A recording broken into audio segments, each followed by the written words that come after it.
Yes, MLB winter meetings, the time of the year where every single fan base across the country is filled with excitement and most certainly anticipation to figure out, is my favorite team going to land, either via signing or trade, a top player in this year's market? What if I told you that every single Mets fan, universally, including myself, had the understanding and the reaction to Pete Alonso and Edwin Diaz landing with ball clubs not named the New York Mets with the following? What the are the Mets doing? I think that's a very rational reaction to have, especially when you see homegrown talents, or in the case of at least Edwin Diaz, a man who thrived here for 7 consecutive years for the most part, now finding himself in Dodger blue. You see Pete Alonso, a Baltimore Oriole. How did this come to be? Why did this happen? And what is the vision, if at all, for David Stearns? Well, let's take you all back here for the start of this process. The New York Mets, a surprise to absolutely nobody, failed in 2025. And the reason why I say that's a surprise to nobody is because if you're a Mets fan, you know more losing than you do winning. In the first 5 years under Steve Cohen, the Mets have managed to only put up one respectable team to actually have a valiant playoff run, and that was in 2024. No one's here to talk about what happened there in the curb stomping from the Padres at Citi Field back in 2022.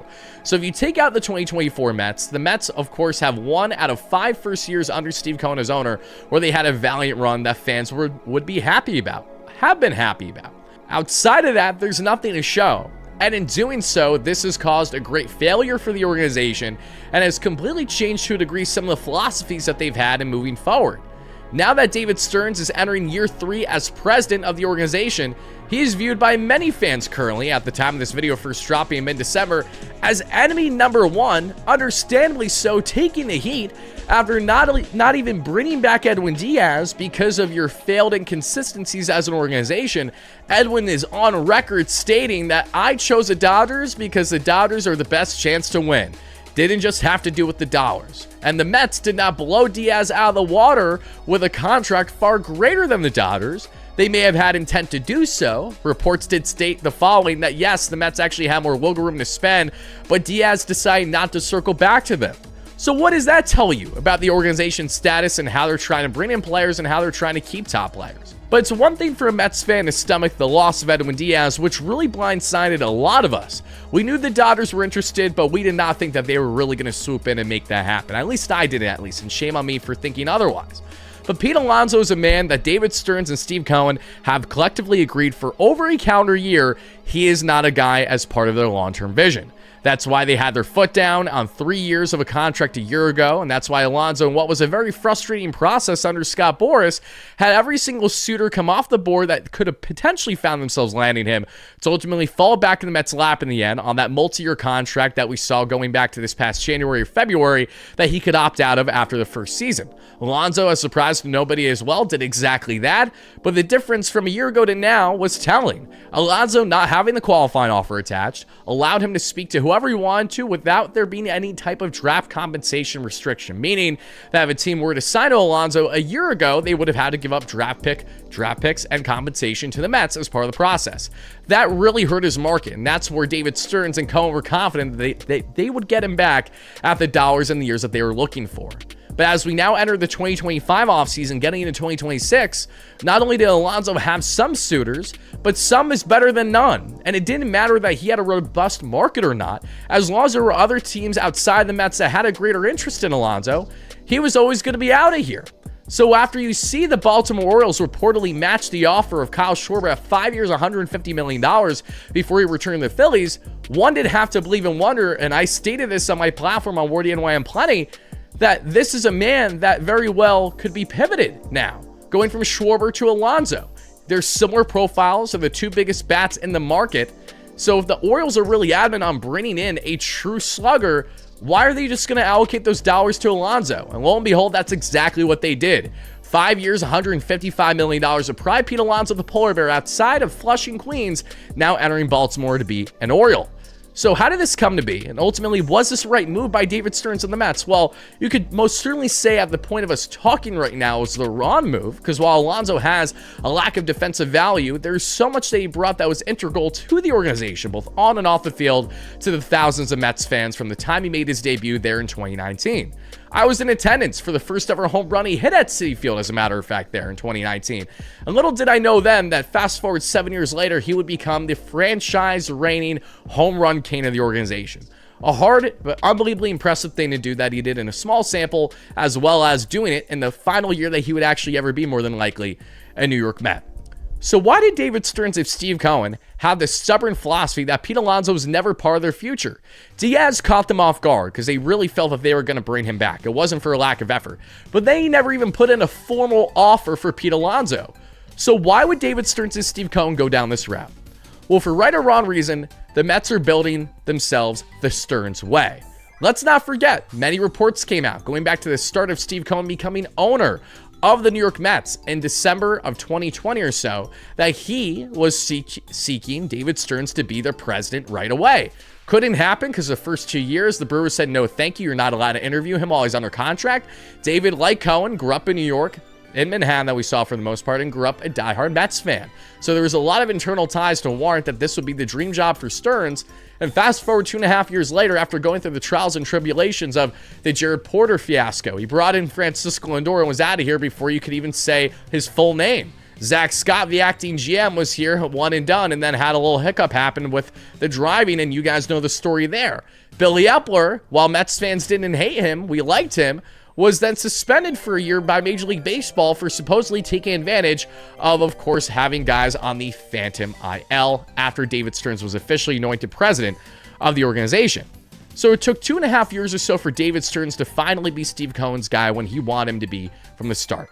And David Stearns has built, again, for right or wrong reason, a mentality of philosophy that's heavily backed by the numbers, as heavily backed by maximizing value, especially during his time in Milwaukee, where they could do great things with player development and scouting, but could most certainly not spend the way that big market clubs could. So is this a wrong route by David Stearns to move marginally, or is this part of something greater? There's a great belief that this is part of something greater, and that's by building a new foundation of a core, as well as an organization that's moving in a far different direction where they have in previous years. Not only Brandon Nimmo, which was the initial domino to fall that we saw traded 1-for-1 for Marcus Semien, a fan favorite, but we knew had 5 years left on his contract, regressing severely defensively, it did make a level of sense to trade him. To lose Diaz is one thing, to lose Alonso is another, and the snap of a finger, a Mets team that had pitching woes to most certainly blame for their lack of success in 2025, loses 3 integral parts of their puzzle that were far from their glaring issue. So what about these players, especially in the front of Alonso especially, made David Stearns feel it's the best route to go a different direction?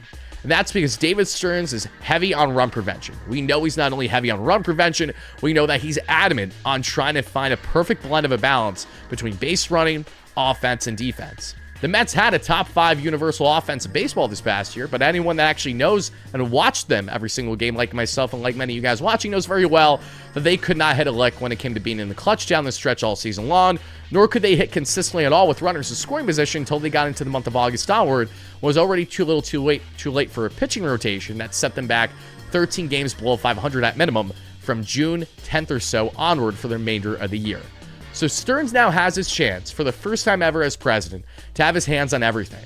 Not only in the sense of building a coaching staff more around Carlos Mendoza, getting rid of guys like Jeremy Hefner that we have seen, for right or wrong reason, losing guys like Antoine Richardson, as Antoine was demanding certain contract stipulations that the Mets certainly couldn't provide, and understandably so.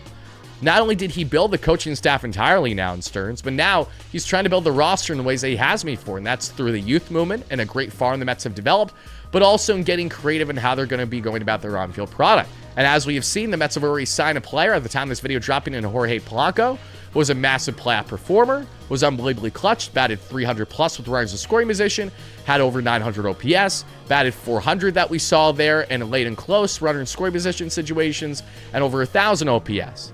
Hit multiple home runs off Tarek Skubal in the playoffs, and Seattle Mariners fans were far from happy to see him leave on $20 million per year across 2 years. He has a nice payday for Polanco, but for the Mets, they added someone who wanted to be in New York and someone who has his father currently residing in New York. So the Mets had some bias on one in their hand with landing him.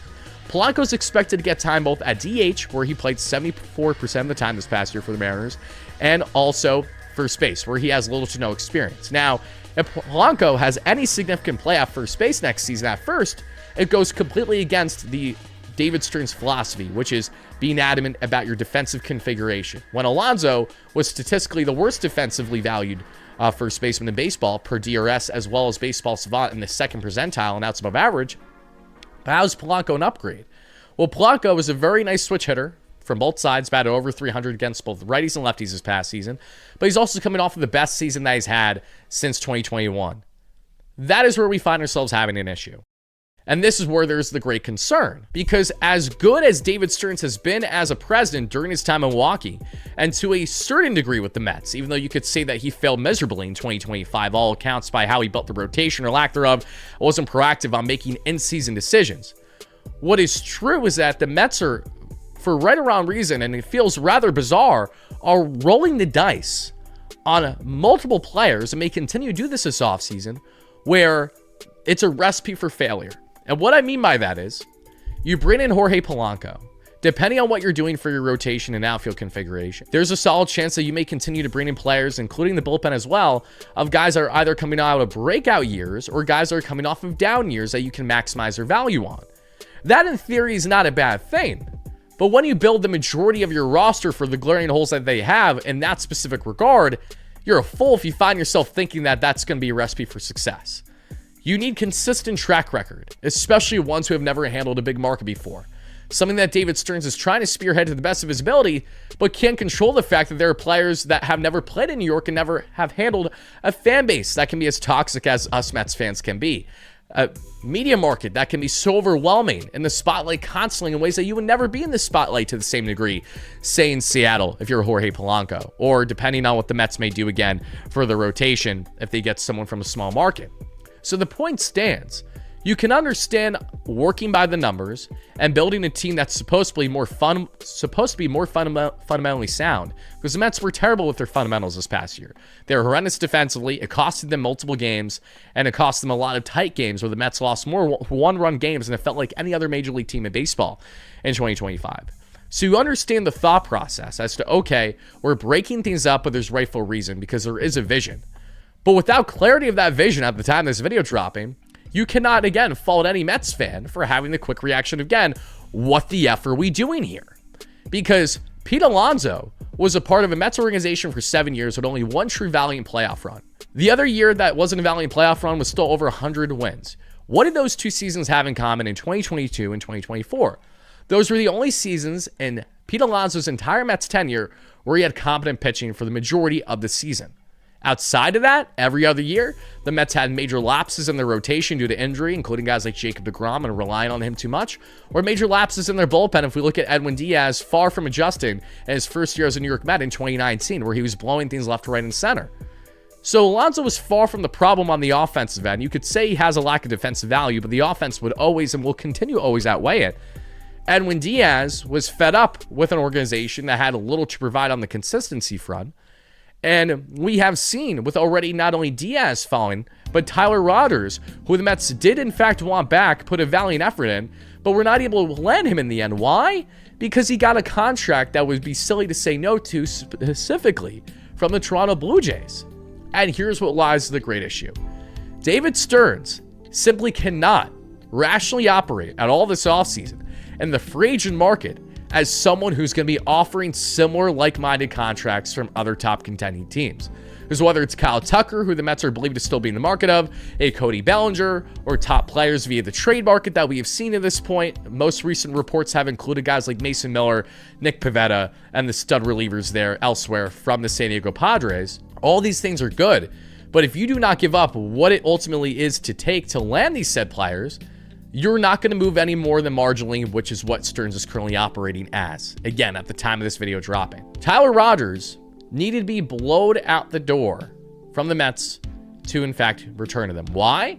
Doesn't matter how good of a transition he had as the lone reliever that the Mets acquired between himself, Ryan Helsley, and Gregory Soto, who was actually competent, not scared of their own shadow when they landed with the New York Mets in the 2020-15 trade deadline. But the fact that Rogers has been unbelievably consistent. 70-plus innings of a dominant universal submarine reliever, the only pitcher in the game like him. He's an anomaly for really what he is as a profile. A true innings eater that would have been a perfect profile back in this bullpen as 7th or 8th inning man. He goes to the Toronto Blue Jays on 3 years, $45 million that we see, which is a very nice contract for him, with an option of that getting to, of course, that we saw there in 4 years, and if I'm not mistaken, $48 million total. So apologies if my previous number was inaccurate. But Rogers did get overpaid, but you have to give to get in a free agent market that is regarding a player that is, one, highly coveted, and two, has a robust market. Because the New York Mets, and what I'm most fearful of, and I hope doesn't come to fruition, but may, is that they're going to be moving in a direction as if that they're a desirable organization, when outside of family hospitality and having guys like Juan Soto and Francisco Lindor, what else is there to pitch? Oh, the fact that the surrounding area of Citi Field is going to be under construction for the next 4 to 5 years as they build Metropolitan Park, or the fact that the Mets literally have only one truly impressive season to be happy about as a Mets fan under the Steve Cohen regime in the 5-year window, when Cohen essentially promised a championship in the first 3 to 5 years. It's a nice slice of humble pie for Cohen and for Stearns and everyone else in company, realizing it's far easier said than done to just spend for the sake of winning a championship. This takes a lot of time. And for the Toronto Blue Jays bringing in Tyler Rogers, it took Shapiro north of a decade to finally bring that team ultimately to the World Series. It wasn't for lack of effort there. But that's the selling point. You cannot be David Stearns and the New York Mets and think rationally that, oh, if I approach a top free agent that has a big market in similar fashion to how other top contending teams are, especially the Blue Jays, the Dodgers, and teams that actually have more consistent track records of success because the bar is so low for the Mets, why in God's name would you want to land with the Mets if you were one of these top players? This is why the Mets have to go in hand with the philosophy that they did when Steve Cohen first became owner. When you had not only Zach Scott, but most notably Billy Epler flexing the financial strength the Mets have. There's so much uncertainty with the pending CBA that we're all aware of, where there may very well be a lockout extensively into the 2027 season. And that CBA may cause great restrictions on spending for teams moving forward, which is why it's all the more reason for the New York Mets in particular that are claiming to still be in this win now stage to actually go out and operate as such. Okay? The Dodgers didn't build what is now Rome for them overnight with their back-to-back championships. No, they did that by breaking away from a decade-long philosophy of relying solely on in-house talent to be their saviors. They have dabbled in the free agent market greater than any other team besides the Mets. And they made significant trades for players coming from small market organizations that were never going to stay there long-term. Cough, cough, Tyler Glasnow. In doing so, by flexing their prospects and their financial strength, the Dodgers are built majority of an organization of a team that is not built with homegrown talent. At least the talent that isn't playing there because they've been traded away. But that's okay because they have found their philosophy and they're going to continue to go down that route for however long they can. For the New York Mets, they have to blow teams out of water. They have to blow everyone out of water for their chance to truly land the top players not only in the free agent market, but to a degree in the trade market by spending a premium on certain guys because, again, other teams may be better suitors for different reasons. The Mets have an amazing farm to flex. How much are they going to flex it? I have a feeling that they're going to really take advantage of that. We may find out breaking news in the coming days after this video drops. But to bring this all to its head, what the F are the Mets doing? Well, they're doing the David Stearns philosophy, which is building the roster his way. And his way is far from the way that a lot of Mets fans, including myself, are certainly in love with. So the jury's still out as to whether or not this will be the right or wrong move. But one thing is certain. The more that David Stearns moves marginally, and the more that he moves in a manner that's reliant on bats-back candidates, grizzled veterans, or guys coming off of their best years in multiple years, do not be surprised when David's going to have to own it by either the trade deadline or the end of next season in his end-of-season presser, how he got it wrong for his second consecutive year. The pressure's on, David. Are you going to be able to handle it? Can you handle this New York market as the diehard Mets fan growing up from New York that you so claim to be? Can Steve Cohen handle the heat that will inevitably come from a fan base that came out in record attendance in 2025 at Citi Field and are actively canceling their season tickets because the prices are rising while the organization is continuing to plummet? So something needs to be in the middle here, or we're getting set for a very long, lengthy discussion continued as to what David Stearns is doing wrong for this organization. I certainly hope he proves me wrong and a lot of fans wrong. I have a feeling he's going to.